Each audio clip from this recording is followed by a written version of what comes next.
अस्सलाम वालेकुम फ्रेंड्स। आज हम आपको एक्सप्लेन करेंगे एक ऐसा वर्ड जो कि आपको बहुत ज़्यादा हेल्प करेगा, स्पेशली अगर आप ऐसे लिखते हैं या आप कोई इंग्लिश बुक रीड करते हैं, उसके अंदर भी ये वर्ड आपको बहुत ज़्यादा हेल्प करने वाला है। वर्ड है prejudice. Let me start with the spelling PREJUDICE।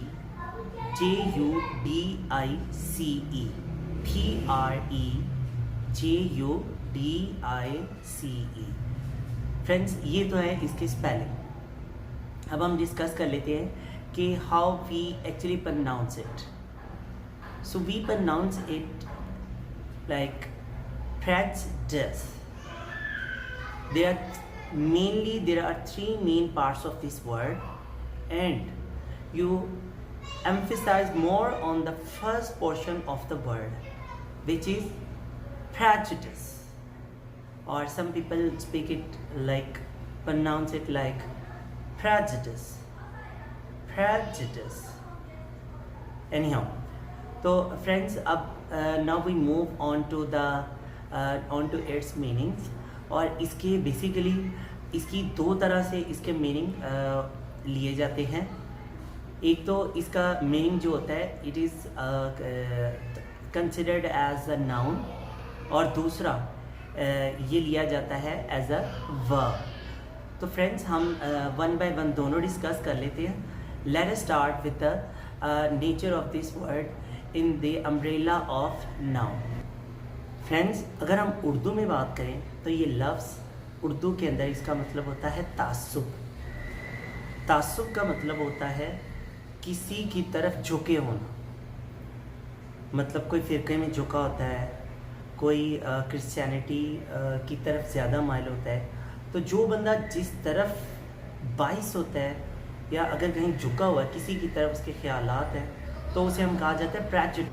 इसको एक और तरह से भी एक्सप्लेन कर सकते हैं कि अगर आप किसी की बेजा हमायत करते हैं तो उसे भी हम क्या कहते हैं, ये क्या है, ये भी जो चीज़ है किसी की बेजा हमायत, वो भी तासुब के अंदर आती है। एनीहाउ, अब हम इसको डिस्कस करते हैं।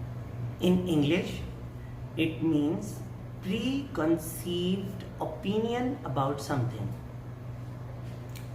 मीन्स आप अपने जहन में कुछ पहले से ही कुछ चीज़ होती है, आप you already plan that something, आप अपने माइंड के अंदर उसका मैप बना लेते हैं।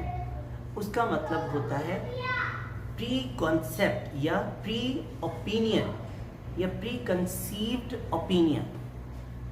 एनीहाउ, तो आप अपने जहन में कोई भी जो आइडिया सजेस्ट कर लेते हैं किसी भी चीज़ के बारे में, उसे हम क्या कहते हैं, ये क्या है, ये बेसिकली क्या कहलाता है, प्रेजुडिस। तो अब आगे मूव करते हैं इसके मीनिंग की तरफ। इसका मीनिंग क्या होता है, इंग्लिश के अंदर इसके सिनोनिमस क्या होते हैं। द सिनोनिमस या the meaning of prejudice in the context of the noun, हम एक वर्ड यूज़ करते हैं, damage. The word is used as damage. अगर फ्रेंड्स इसकी if we talk about the word prejudice in the context of noun, तो it means disadvantage, it means the damage. तो it is the basic overview of this word.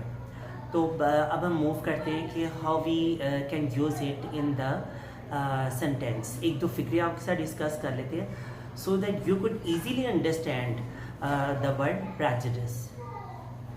Friends, इसका जो sentence है वो आपकी screen पे भी आ रहा होगा, और वो है वैसे तो there are many examples, लेकिन एक जो बहुत अच्छा है वो है a judge must be free of prejudice. A judge must be free of prejudice. So now let us discuss the word prejudice in the context of a verb.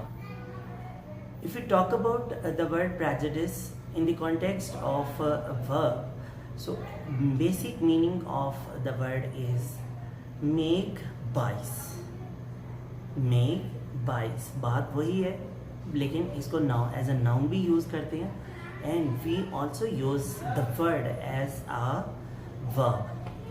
तो जो बेसिक ये सादा simplest way to explain the word prejudice is make someone बाइस।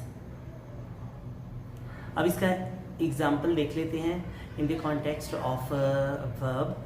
तो वो कुछ इस तरह से होगी, my prejudice the jury. if you just read the line, this is fantastic line to explain the word prejudice in the context of verb. What is the line? The line is the statement might prejudice the jury. तो friends ये थी आज की video about the word prejudice